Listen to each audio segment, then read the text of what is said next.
दोस्तों आज की कहानी है मनुष्य की कीमत। तो चलिए शुरू करते हैं। लोहे की दुकान में अपने पिता के साथ काम कर रहे एक बालक ने अचानक ही अपने पिता से पूछा, पिताजी इस दुनिया में मनुष्य की क्या कीमत होती है। पिताजी एक छोटे से बच्चे से ऐसा गंभीर सवाल सुनकर हैरान रह गए। फिर वे बोले, बेटे एक मनुष्य की कीमत आंकना बहुत मुश्किल है, वो तो अनमोल है। बालक, क्या सभी उतने ही कीमती और महत्वपूर्ण हैं? पिताजी, हाँ बेटे। बालक कुछ समझा नहीं। उसने फिर सवाल किया, तो फिर इस दुनिया में कोई गरीब तो कोई अमीर क्यों है?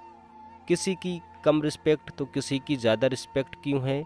सवाल सुनकर पिताजी कुछ देर तक शांत रहे और फिर बालक से स्टोर रूम में पड़ा एक लोहे का रॉड लाने को कहा। रॉड लाते ही पिताजी ने पूछा, इसकी क्या कीमत होगी? बालक, 200 रुपये। पिताजी, अगर मैं इसके बहुत छोटे छोटे कील बना दूँ तो इसकी क्या कीमत हो जाएगी? बालक कुछ देर सोचकर बोला, तब तो ये और महंगा बिकेगा, लगभग 1000 रुपये का। पिताजी, अगर मैं इस लोहे से घड़ी के बहुत सारे स्प्रिंग बना दूं तो? बालक कुछ देर गणना करता रहा और फिर एकदम से उत्साहित होकर बोला, तब तो इसकी कीमत बहुत ज़्यादा हो जाएगी।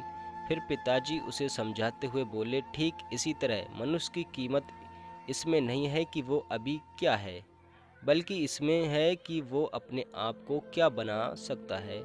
बालक अपने पिताजी की बात समझ चुका था। दोस्तों अक्सर हम अपनी सही कीमत आंकने में गलती कर देते हैं। हम अपनी प्रेजेंट स्टेटस को देखकर अपने आप को वैल्यूलेस समझने लगते हैं, लेकिन हमें हमेशा अथात शक्ति होती है। हमारा जीवन हमेशा संभावनाओं से भरा होता है।